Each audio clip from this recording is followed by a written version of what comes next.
Good morning, good afternoon, good evening, namaste. Feeling a really strong presence of love and energy and excitement between Priscilla and I. So welcome. I am live streaming from my home today as opposed to my office. So that is a different change of scenery. You get to see me a little bit in my home environment.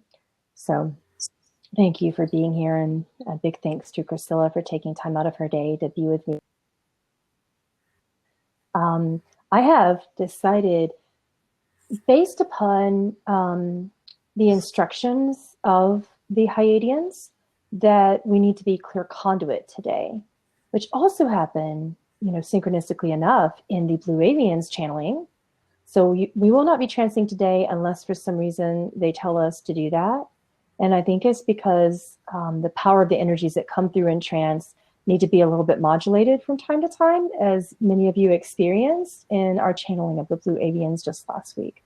So my feet are on some hardwood floor here in my home, and I'm barefooted, and I feel much more grounded and much more at home and present.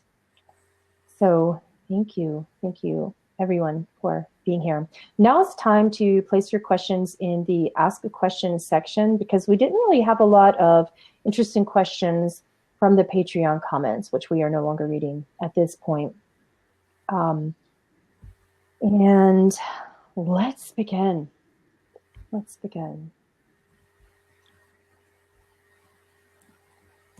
I feel led to tell you a little bit about my background in terms of my Akashic record and history from the galactic perspective with the Lion people.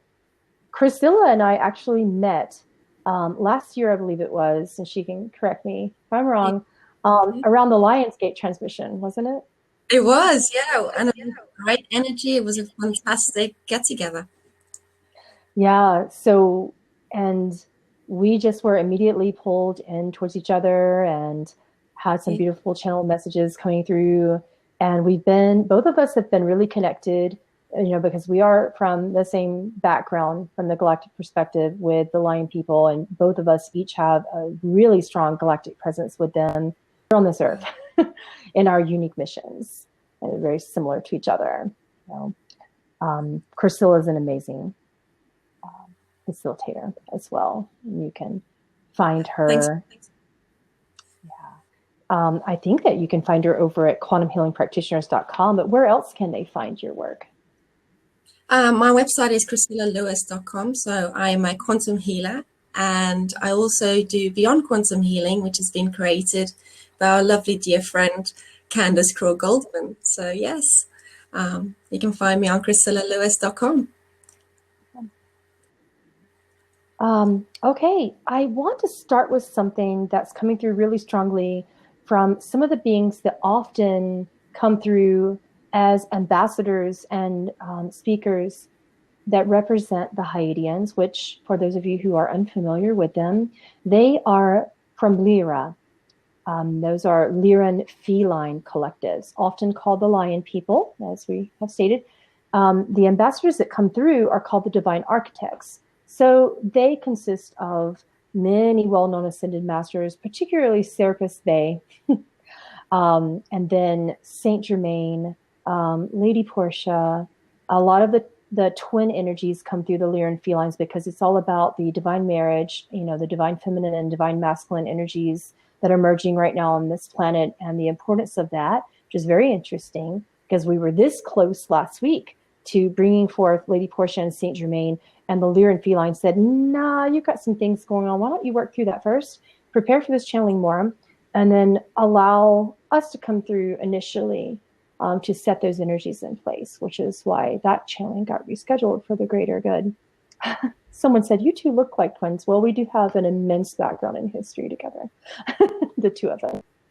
And I'm getting this message, and I just really need to bring it through for a moment before we begin with our questions. Yeah, go ahead. They're saying that humanity has an angsty, grasping, anxiety-ridden, frustrated, exhausted energy in the collective in this moment. This is the moment of what many of the beings call the great undoing, and the Lyrans are very aligned with that term for what we're going through, which paves the way and prepares us for another stage of awakening that is called the great spiritual awakening. So within this awareness, paradigms must be undone because we have no point of relativity towards what safety feels like. We just cannot relate to that in the humanness that is going on in the collective at the time. And that is because, specifically speaking, our brains are programmed with fear as opposed to forgiveness, which undoes that fear, acceptance, which further allows the grace of the unique presence of Christ conscious energies on this earth to cause more awakening and awareness. So the message is that there's an angst, and what is causing that angst is the pull towards want and the attachment towards desire. So God and the awareness and awakening of God is the end of all desire and knowledge. The message is you do not need to study or attach yourself to any particular practices, purposes, alignments, missions. Those will naturally come and will be present for you in the moment of realization that you are God. It is as simple as the cessation of egoic banter that happens to be in the background of your thoughts. Over and over again, there's this incessant chatter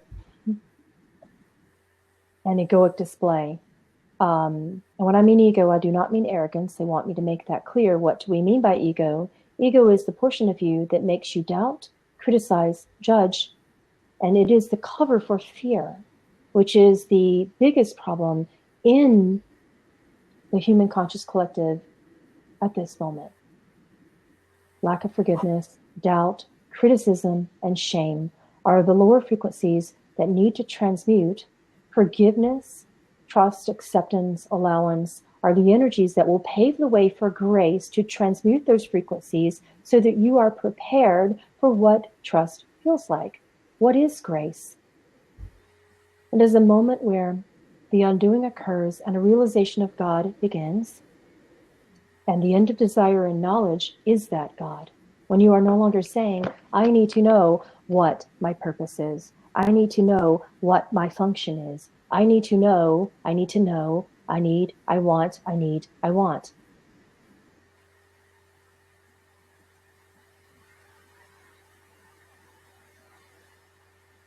When you need and want, you, in egoic form, begin to create and take the shape of that need and want as desire is fueled.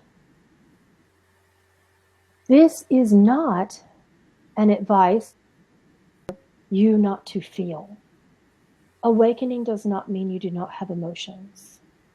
Enlightenment does not mean that you cease to exist.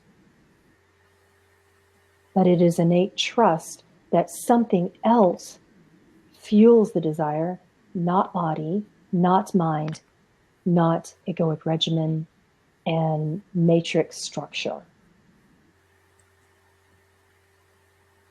When no egoic desires remain, you revert to your natural state, which is God.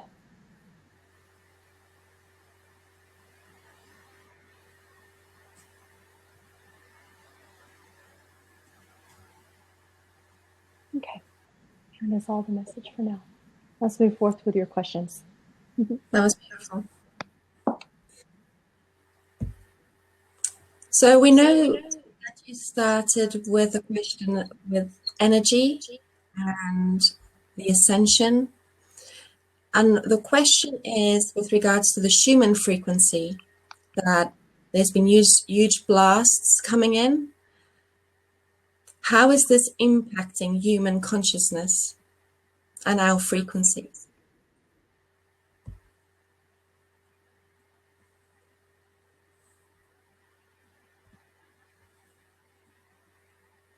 When you attempt to understand and control the way that it settles, then it is not a positive effect or a comfortable effect.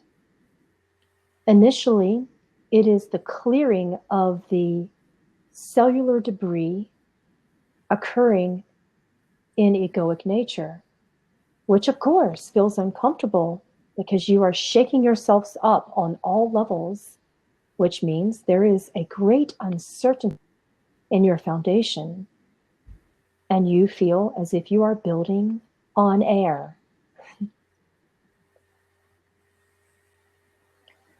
They're telling me to share this story of during my void walking and void space. And void is just the energy that you go into when you realize that nothing but you exist. As a human, that's scary because we believe that death is real, that sickness is real, physically or mentally. And when we go into a meditation and then nothing happens, it is opposing to what all of the New Age communities teach us. We are taught that we go into meditation in order to see God, to hear God, and the New Age community in general has become a bit of a paradigm of expectation and attachment. That's correct. The true nature of God is still and is quiet, and you feel nothing but the God that is you. It occurred for me, it felt like walking through the ether and that I was falling off of a non-existent planet, because we all are aware from these teachings that this is a matrix, this is a dream, this earth isn't a real system.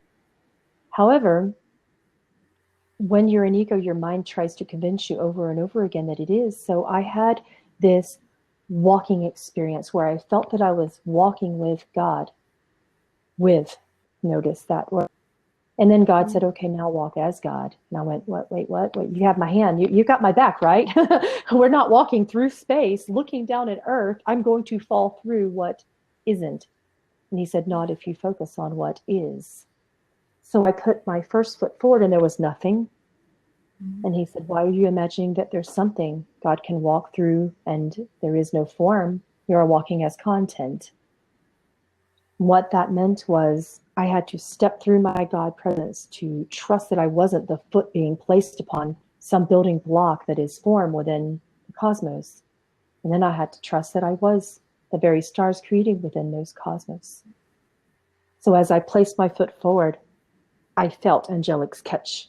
And then I would place my foot forward and I felt Angelic's catch. And then and this is how I was walking. This. So upon that, the more I would do that, I would feel my body merging into my body, understanding that I didn't need them to catch my fall because there's nowhere to fall. And this is the deeper message and metaphor that they're sharing with us today. There's nowhere to fall. There's nowhere to land. When you are God, it can be absolute insanity and absurdity to cry out to a God above when you are God. Yeah. The Lyran Felines are not coming to save us. We have it an opposite way around. Spiritual communities, and this is what they've been sharing so fluidly through me recently. We have it backwards. We are looking up, crying out, meditating, begging for connection to guides, expecting them to show themselves externally, for us to hear them externally, when what occurs is quite different than that. Healers, channels, mediums all around the world, please hear me when I say that you are God. You are the same beings that you channel, and there is no true divine way to connect to them but to know that you are them and they are you. There's no way to open up these external human senses without that knowing. You don't need study and knowledge and desire and attachment to the idea of being a channel or a healer or even to your purpose here on this planet. All that you need to do is sit still. And the stillness expands and contracts and moves and breathes and becomes you. Yeah. Until all of your waking moments are just that. You are aware. You are no longer asleep. Within the answer to your question,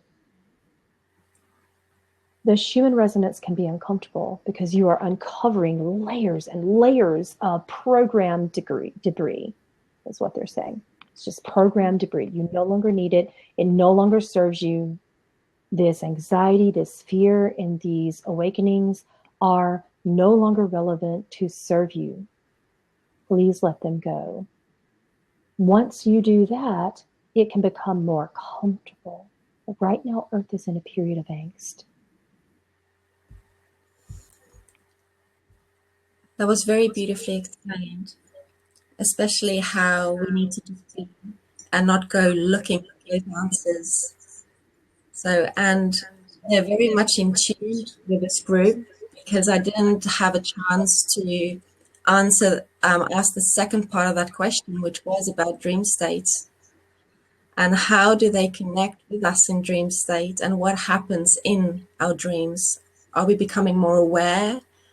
You know, it's like we are in a different world, in a different realm already when we go to sleep at night.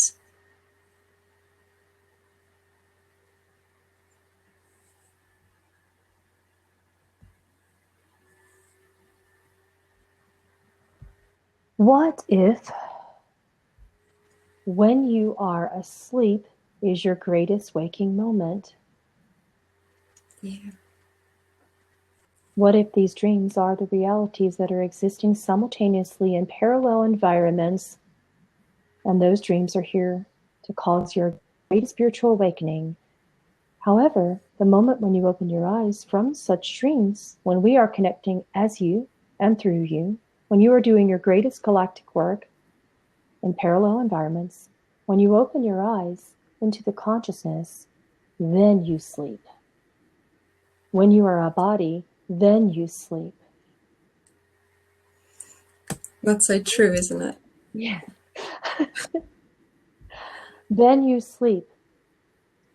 They're encouraging me to share some recent experiences that one of my masters, Sri Nisargadatta Maharaj, one of the greatest realized beings on this planet,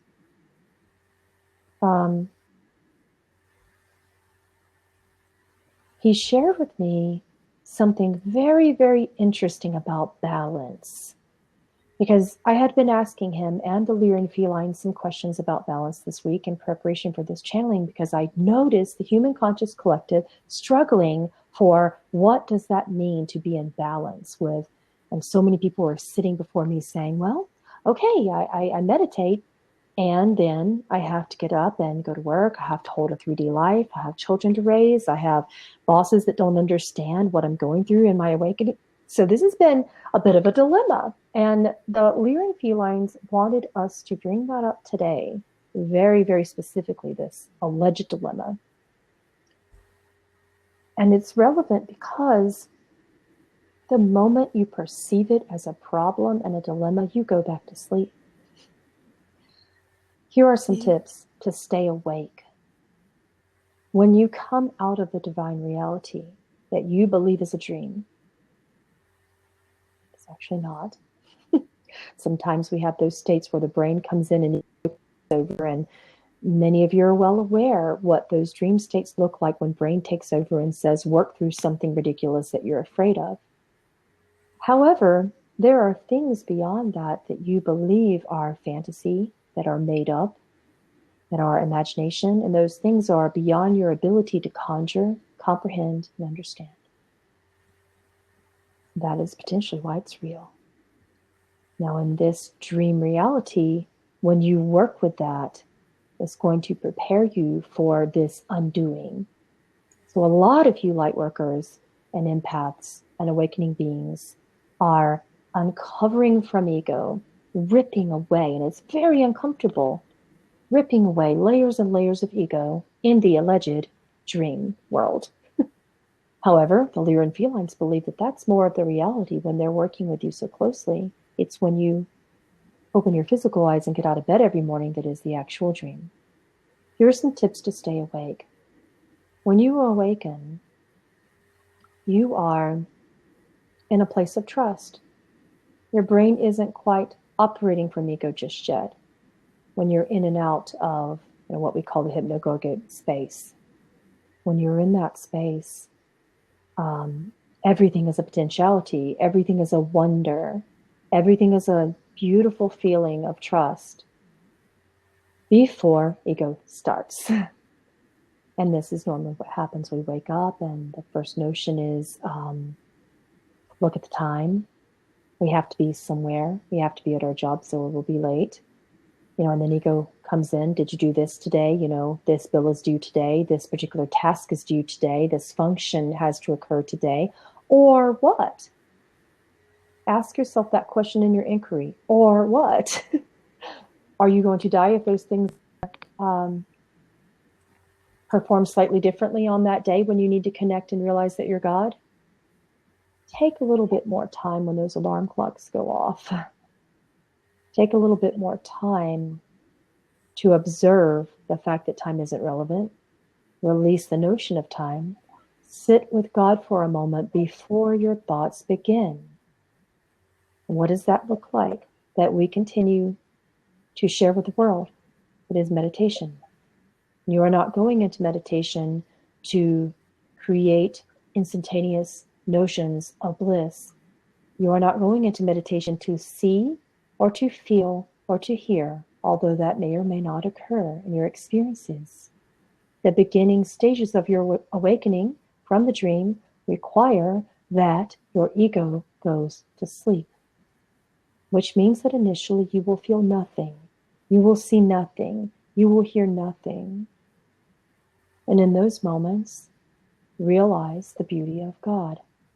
You will begin to perceive in your knowledge that is higher, the higher knowledge, a collapsing of time, of logic, of notions, of ideas, of concepts.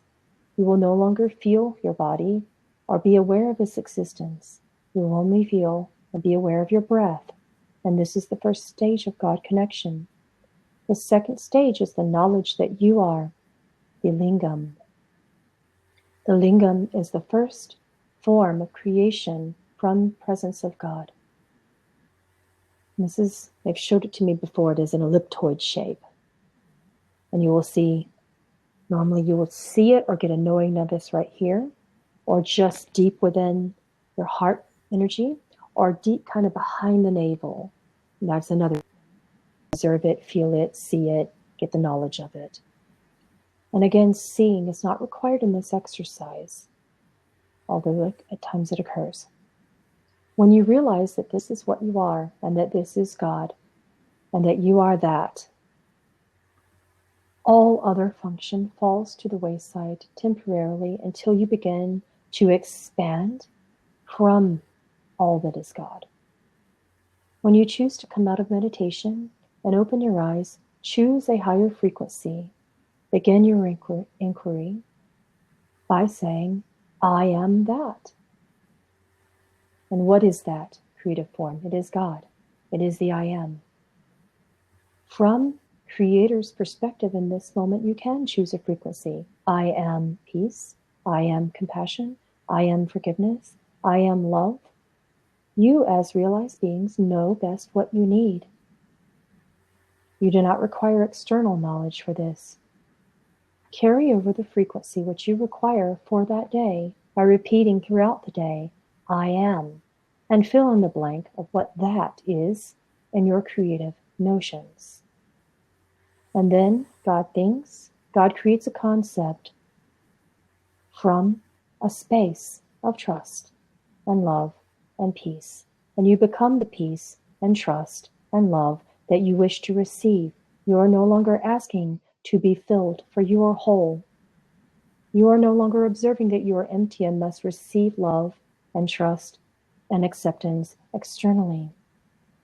You are no longer walking upon grounds of form, but you are creating from the ether and the space of God content.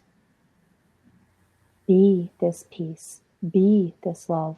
Everything that you feel that you lack, be. And if your ego tries to tell you otherwise throughout the course of your days, return to this exercise. Even for a moment, it matters not the time.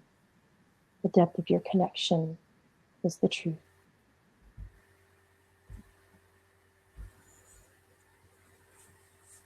In those moments that or when we don't feel whole, how can the Hyadeans help us heal, especially on a DNA level?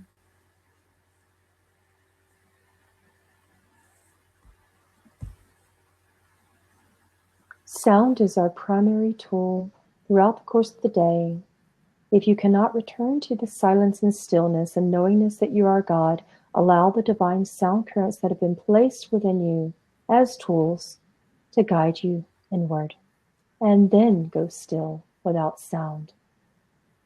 There is silence within sound, and the sound can silence the ego so that you can be comfortable with the void space yet again, and then you understand that there is nothing to heal. You are innately perfect and whole in your isness. Sound will bring you back to the stillness. For me, as a being upon whose initial creation, if you would like to believe in first, when God within me decided to create form, she created Hyadean form, from that lingam elliptum space. And that was my first experience, if you would like to believe in time. And I remember just rocking and chanting and rocking and chanting. And in every lifetime, I am still doing the same thing. Whenever the ego is too much and I cannot return to the stillness because my thoughts are too, God is not within the presence of ego thought. Therefore, I chant, I practice bhakti, I practice transcendental meditation, I practice all forms of chant, particularly the Shabd, a huge connection to the Shabd guru, which is that literally translates to sound guru. So that means the sound that I am chanting is God. And when I realize that, and I am producing that from my very mouth and from my heart, and I'm hearing the vibration of the God sound within me, I instantaneously remember my realized self. And this is a primary Hyadean tool that you can return to in something as simple as they love the Om Mani Padme Hum. So I will tell you the one that they gave to me that for those of you who sit with me who are students and you've sat with me in a healing, you will recognize this one. So when they bring it to me, it's a little bit different. Hyadeans are very lyrical, but this is the primary sound current that they bring forth to bring me back to God daily. I use this specific one daily. Om Mani Padme Hum. Om Mani Padme Hum. Om Mani Padme Hum. Om Mani Padme Hum. Om.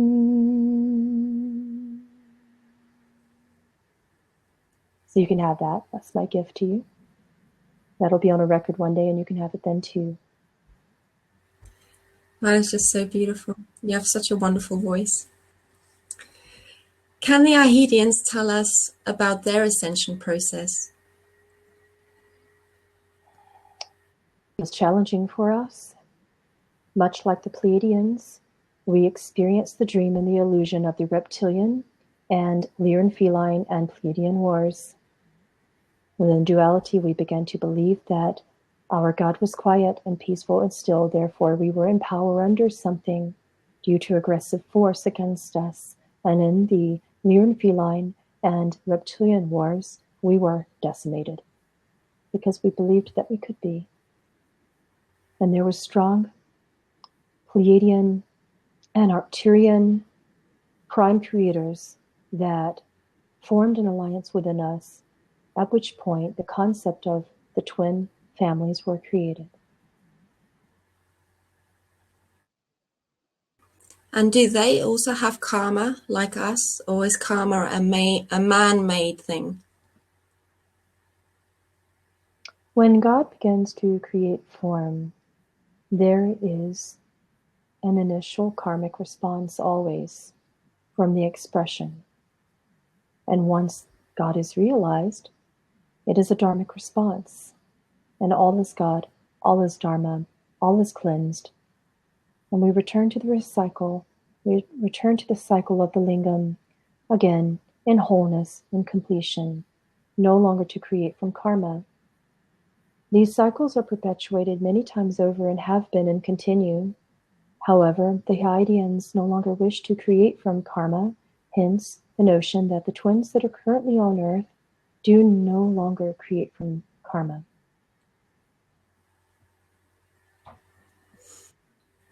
Here's a good question. What are some of the distinctive characteristics, like talents or weaknesses or personalities, of the Earthlings compared to with the Lyran Hyadean ancestry?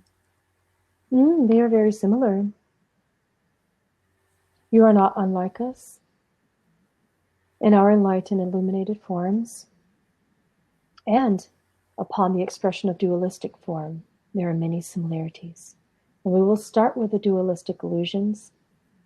We, much like you, in our duality matrix games, experience the illusion of power over, power under in the collectives that war with each other, and that, much like you, many of us have released ourselves from the game, and we are reminding you that you are fragments of God consciousness who are doing the same and hold the power to do the same at any moment of your choosing. In form, the personality characteristics are joy, humor, joy in all situations, unavoidably so. And because there is much shame in the human conscious collective, you have taken it upon yourself to repress your joy in such unavoidable, allegedly inappropriate environments. This channel laughs at funerals. Sorry. I laugh at really tough situations.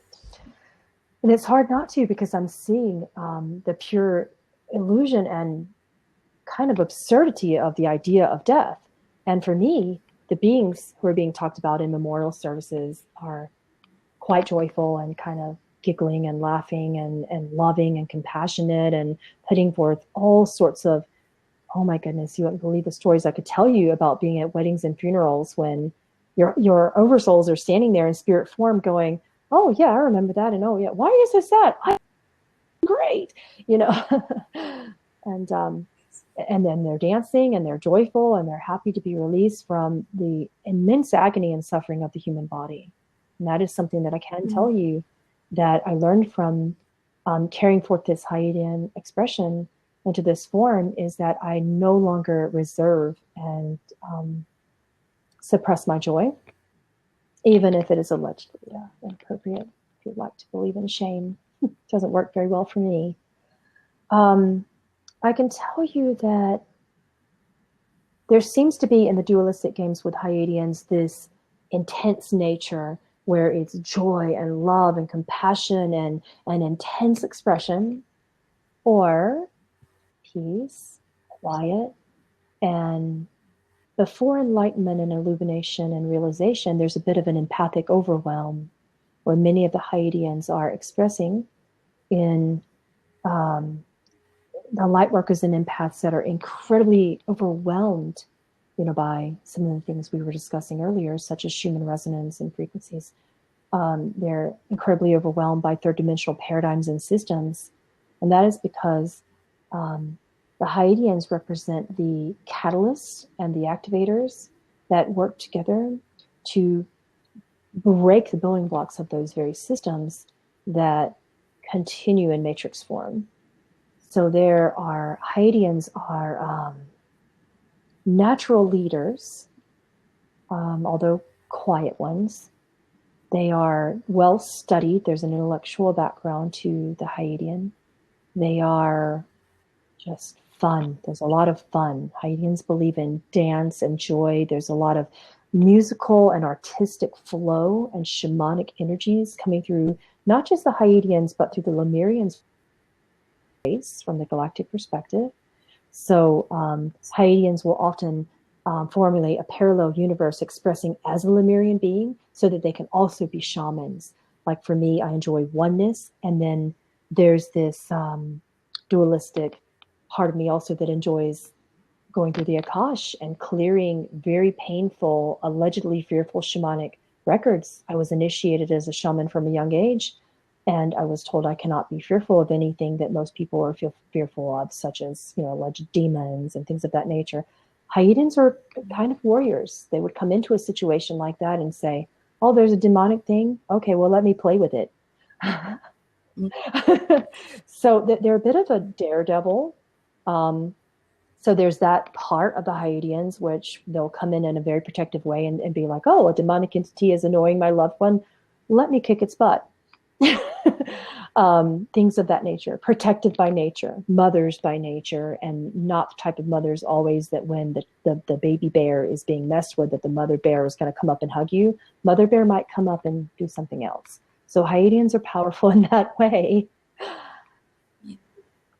I get a sense that they have a message to say, don't forget to play and don't take life too seriously. Yeah. Yes, but from the dualistic perspective, there's also a notion that they need to protect, that something needs to be guarded. Hyadeans, before their God realization, are a bit of a powerhouse of protective shamanic stuff and expression. So there's that.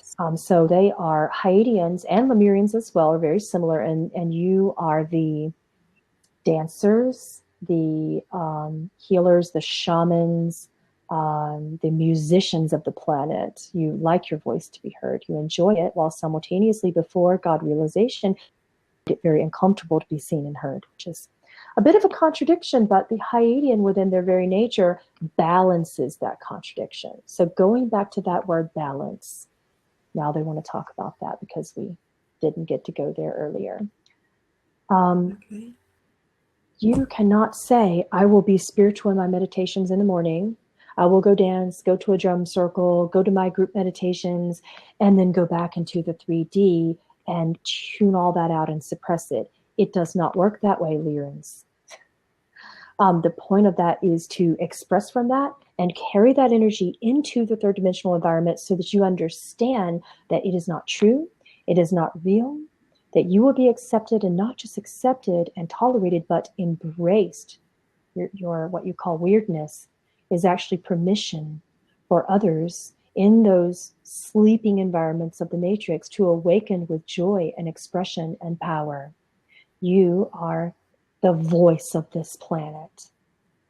Do not be afraid. Bring forth that voice and all of those healing abilities into the matrix. And please, no shame. Without apology. You are unbounded. You are free. Be that. There's no such concept as balance. Spirituality is all. Creativity is wonderful. Be all simultaneously. There is no balance. There's no work, then play, then spirituality and meditation. Bring the spirituality and meditation into all.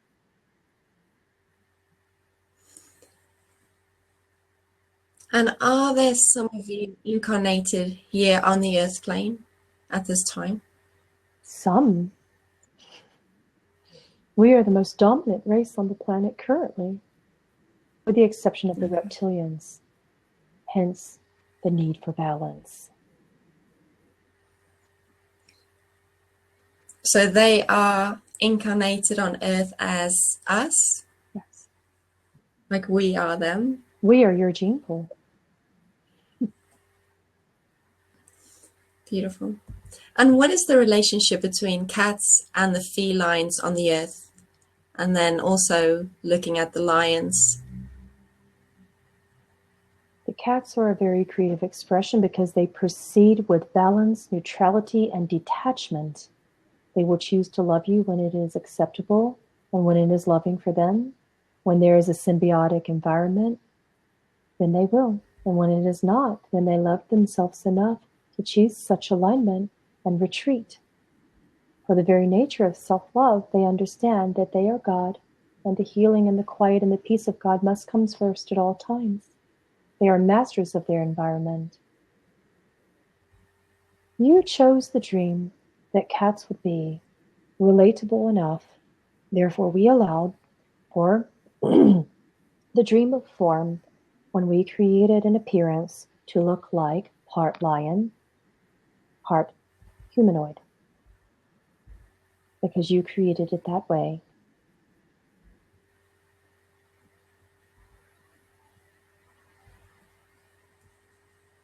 And would you say that our DNA is currently going into a crystalline type format? Yes. It is not the most comfortable thing, as long as you cling to your fears as being truth. Observe your judgments, observe your wants, observe desire. Do not become a slave for desire. We are not here to tell you to relinquish and release all desires and wants, for then you would not be creative and informed. We are here to help you understand that integration is required and living an integrated life.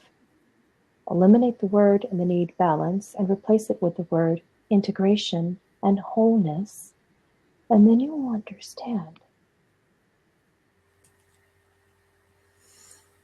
And as you said, integration and balance, are we also now taking that leap into the new earth or into the new dimensions that we should be moving into?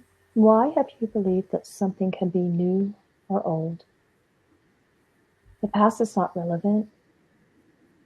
If it were, then you would not continue to create from it again and again and again. You create from it, yet you stagnate in the crystalline awakening of the etheric DNA within you. When you release the need to return to the Akash and to allow it to own you, control you, and disempower you, you will be ready for what you have labeled and defined as new Earth, but it is not new. Nothing that is created came from an origin point. Form is birthed and form dies in this cycle, but you are beyond such form.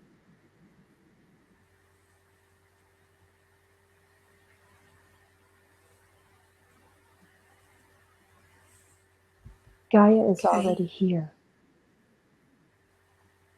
You are simply awakening to the many beings that are already there and have already been there, waiting with open arms and living in the full 5th to 10th dimensional presence of Gaia. She is already blooming and blossoming within you and amongst you. You simply have to awaken from the dream so that you can see the ever-present open arms of Mother Gaia, for she is ready. But are you? I guess that's the big question. Are we? One of the things you said earlier, you were speaking about demons, and one of our viewers are a bit confused when you said demons are not real, we create them. Would you be able to explain a bit more about demons and how they are just our imagination or something we make up, and as we believe that they are there, they manifest? We do not wish to underestimate the dream and how real it feels in your suffering within such dreams of demons. However, in order to believe that demons are real, you must believe in form. If you believe that demons can hurt you and torture you, they must have form. They are fear-based, illusory creations from an unintegrated, fractured oversoul. And when you believe that you are fractured, you begin to fear that you can be in power under something. And in these contracts, you lose your sovereignty. Then such beings are created. And then they begin to honor these contracts for you to call back your power. And in this experience, the moment you do truly begin to believe that there is no such concept that you would kill or eliminate such demon and then reverse the problem and be in power over it, when you understand that it is love, when you understand that you are love, you understand and embrace such demon as you and love it, and understand that nothing can hurt you, for you are not that form. What then?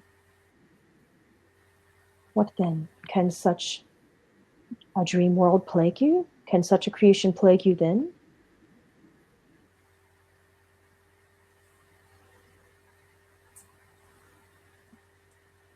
And even if we are stuck with that thought that something can harm us, should we use protective barriers, or is there no need? This is not an answer that leans towards should or should not. It is quite dangerous emotionally and causes for much anxiety in the dream when you believe that you require protection and then you do not proceed to allow for it. If you believe that you require protection, then you instantaneously require such efforts.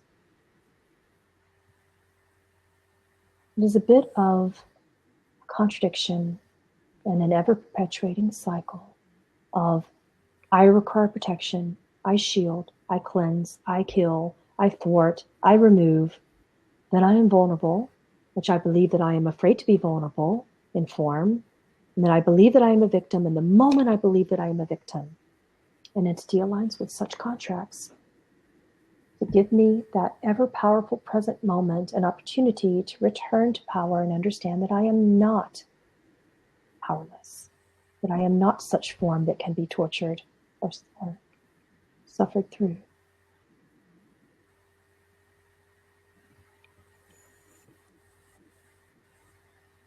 When we started this channeling, you spoke about how we are connected, how we are our higher selves. But a member has asked, how can we connect with you? I think they already know the answer to that. You must switch your belief by understanding that there is no potential to ever be disconnected. It is not possible. God can never not be. It is a simple realization, and the only way to do this is within the meditative quiet of the mind, when God makes herself present and mind goes into the background. We are not asking you to extinguish your egos. You are beautiful, creative, divine expression. But we are asking you to remember your God self and to simply remember that you cannot be disconnected. There is no word not in God. So when in a meditative state, do we just set the intention to call them forth and make that connection? Initially, in order to silence the chatter of the mind, simply inquire, who am I? Your answer is, I am. And then go forth in meditative practice and in creative practice by reaffirming yourself, I am. And that is all.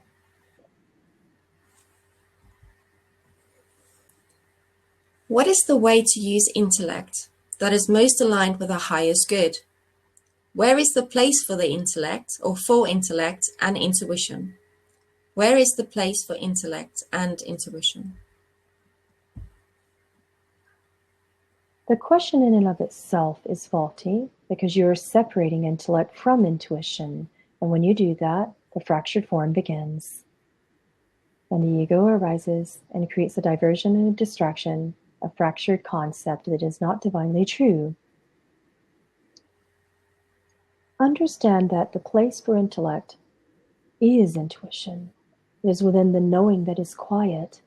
And when the mind becomes a beautiful servant of the master, that is heart, it holds its place. But when the mind begins to attempt to master the heart, it is out of place and separated.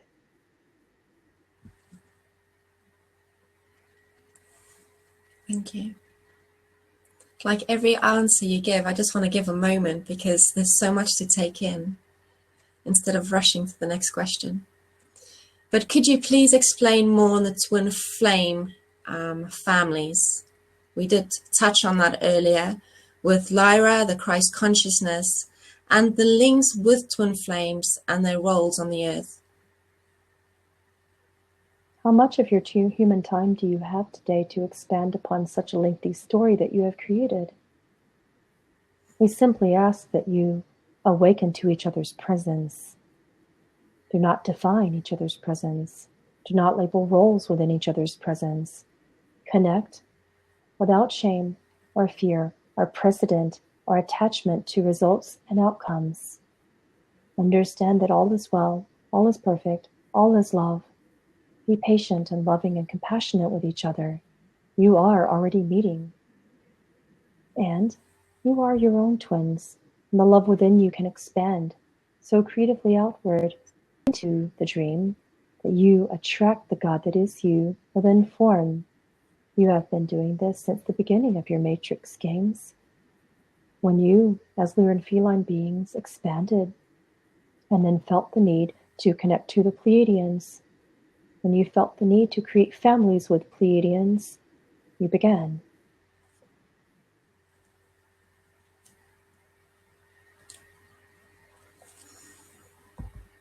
Okay. Would you say that we have covered the subject of what is completion? What is the Lyran felines? The accent doesn't help. What is their definition of completion? Wholeness. When you are whole, and you simply realize that you are God, that is completion. Yet you wish to continue to create, and it is beautiful when you create from a realized self. However, many are currently in a fear expression and creating from ego. This is not completion, and you are still struggling with angst. And you are attached to expectations and result in your creative form. What if we would say none of this matters? Could you create without the fear of survival? Could you create knowing that you are not body and you are not mind, and since that is not true, that you would be body and mind? Would survival even be relevant in your expectations?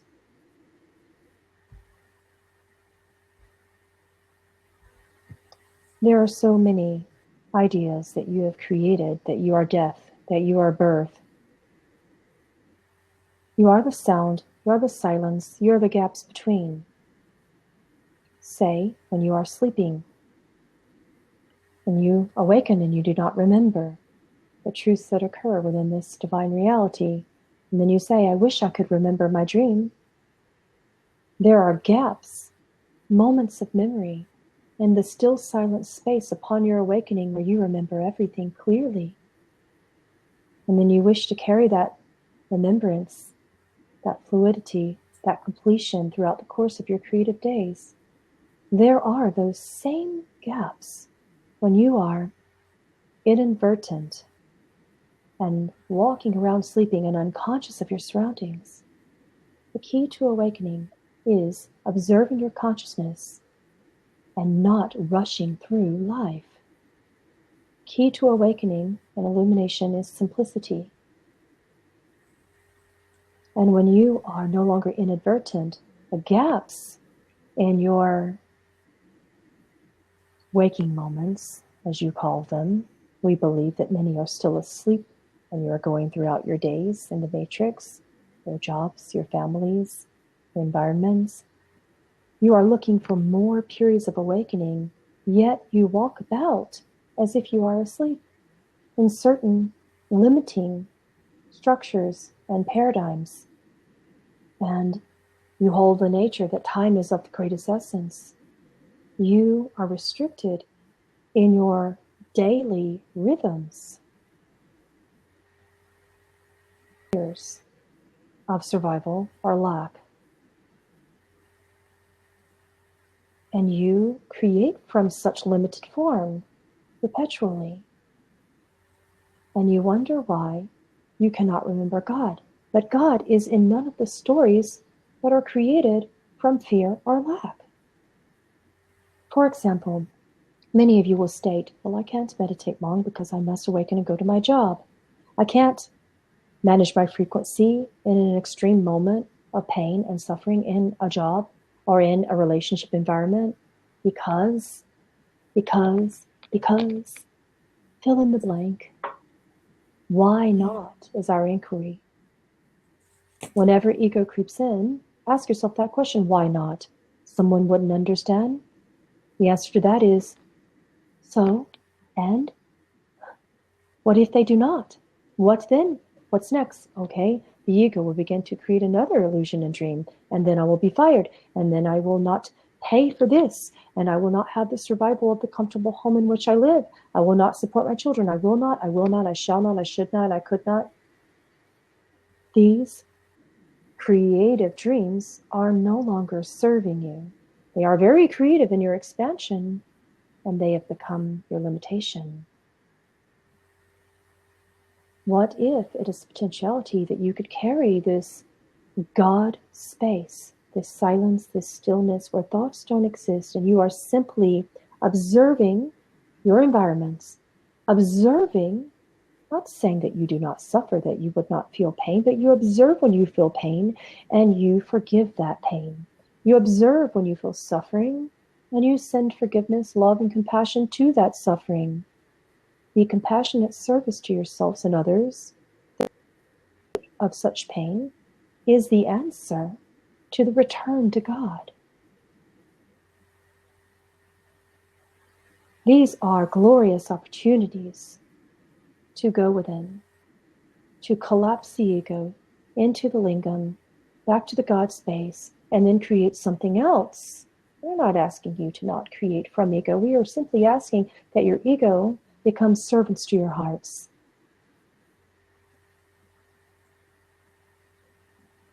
And say if, for instance,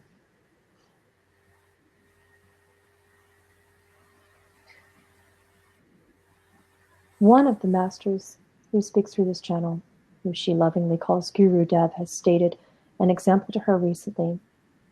And he said, oh, you are concerned that you would not financially flourish. You would be concerned that you would not care for people. Do you take the power away for them to care for themselves?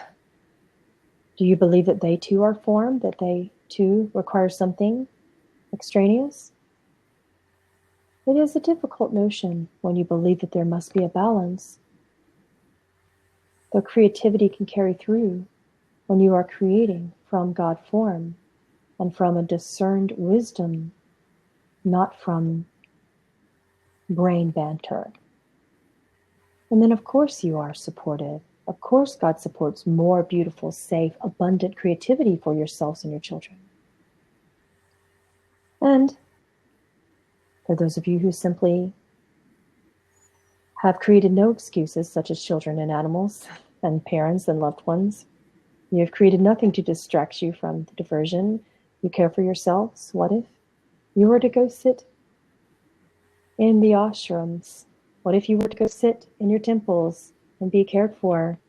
What if you were to create a space of meditation that is so simplistic and so minimal that it does not require much care? Your attachments to your luxurious requirements can become the slaves. You become slaves to those things that do not exist. You're worried about not paying for your house, sell it. If you're worried about not paying for your car, sell it. Give it even. If you're worried about food, grow a garden. Please cease the creation of further excuses to be God.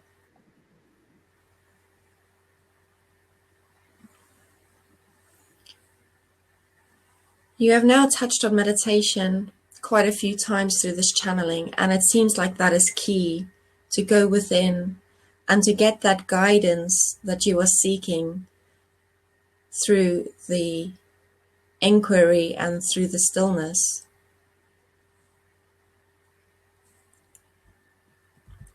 I feel that is the most important message for those that are looking to awaken, who are looking to expand their consciousness. Will your viewers create excuses to not commit to it? Yeah. The solution is going within. The answer is the realization. The tool that you are given is meditation. Would you say it would be a good way to, because we're so fear-based, would it be good to create within the mind, within meditation? And then through that creation, we can let go of the fear and step into it, into the positive aspects of where we want to step out of fear. Yes, meditation can expand into creativity, but start with stillness without any attachments to results and expectations of creativity during a meditation. Meditation is for the purpose of stilling the thoughts, not creating more. And when you begin in this space and extend it for as long as possible, every morning, your days will begin to creatively flourish the moment you open your eyes from a meditation, and you will be in creativity again. So, why are you so quick to want to create it in meditation? Meditation is your break from creativity. Meditation is the rest that is required to rejuvenate all of the crystalline cells in your body. Meditation is the food for your spirit. Stop starving. Thank you. Thank you for going into it so deeply, because I think that was a very important message for everyone. What is the relationship to the divine feminine? The Lyran relationship to the divine feminine. Lyrans represent and carry through the genetics of the archetype of the Divine Mother, the first being of which came through the incarnation from Elohim.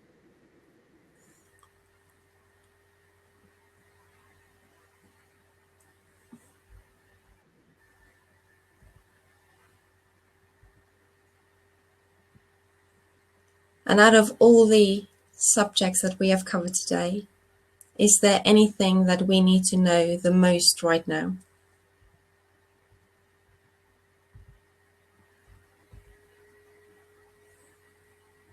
We advise you to connect, to be still until all fears are relinquished, to be still until all thoughts cease, to be still until you do not feel discomfort in your bodies or that your bodies even exist in reality, to be still until you understand the wisdom of divine that occurs without human intellect and knowledge. We advise you to remain in the practice of this stillness daily.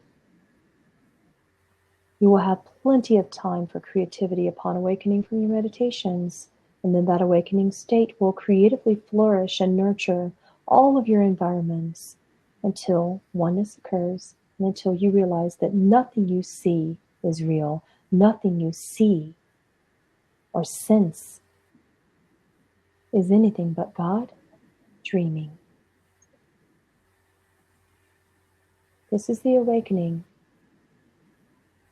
when the dreamer of the dream begins to grasp the fullness that is God within such creative environments.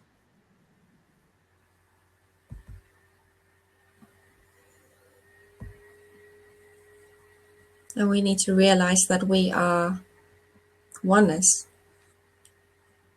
See God in all. No excuses. Beautiful. I think that we have come to a point within the channeling that we have covered almost all questions. I think the one or two that's still remaining is things that you have covered already. And I definitely enjoyed the channeling with you being awake instead of going into deep trance. I'm getting a lot of that So if there's, feedback lately. Yeah. yeah, It is brilliant. So very relevant. It was much more difficult in my particular experience of realization. Prior to realization, it was much more difficult to remain the witness of such channeling, hence the requirement for trance. But yet I realize that technologically speaking, that trance is going to continue to provide further distortions. And it's not as relevant and much easier to do these days. but you did find throughout the channeling there was points or parts where you did go within, and it's like you did have to make that channeling a little bit for information to come through, and that was really lovely to see as well. I don't feel a distinction anymore, quite frankly. I feel that when I open my mouth, God is, and I see the beauty that is the same in each of you. And it is my greatest hope, and it is my greatest hope that when you create, that you too are feeling and really grasping the truth that you are God, and that you are in allowance channels, healers, light workers, that you are simply observing God flowing through your words when you speak and sing, flowing through your expressions when you write, when you dance, Lyrans, when you create as shamanic women and shamanic men. I just wish for you to observe yourselves being God, and then to lose sight of any conscious observer. And that next part is the fun part, believe me. What do you mean by lose sight of the conscious observer? I knew you'd. I know they're asking. That is not something that most of humanity has been ready to hear or grasp in this knowledge. The greatest example that they have ever given me is the sun metaphor. When you see the sun, if this is the sun here, and you are moving towards the sun and observing how beautiful it is from here, you feel cold when you're very far away. You feel kind of cut off, hence the harsh winters in some areas of the world. And then you move closer and you're like, oh, things are warming up. I'm getting hope, I'm getting faith, and I'm getting God. There's God over here. Here's little me. Oh, the sun is so big and beautiful. It's so illuminating. All I feel is love and all this. This is kind of stage one in awakening. And as it gets closer, it gets a little hotter. You start to sweat. Start to, because you're peeling back, as the Hyadeans so clearly spoke earlier. You are peeling back layers of karmic suffering, and it is so uncomfortable. And I hold the hearts within mind during this journey, and this is why I'm here to bridge that consciousness when you are immensely uncomfortable before you realize that you are this. So you're going towards this and you're like, ouch, ouch, ouch, ouch, ouch, peeling back more layers, and then you're vulnerable, and then you become space of the nothingness where the concept of a sun cannot burn you, because you are that light. You are that sound, and you are all the gaps in between when ego goes away. And then finally, when you're here, you're like, wow, what sun? I am sun. It's beautiful. Yeah. And now I get to go be that sun for those who feel cold. That's right, yeah. Sharing our knowledge and our experiences and helping the Great Awakening. Mm-hmm. Thank you. Do you have any last words before we close this evening? Oh, well, for evening for me. Midday here. I haven't created the July schedule for Patreon yet, but when I do, it will be posted. It probably will be today, because voting is over as of today. Polls are closed, and you made some very interesting choices for channeling and classes for July.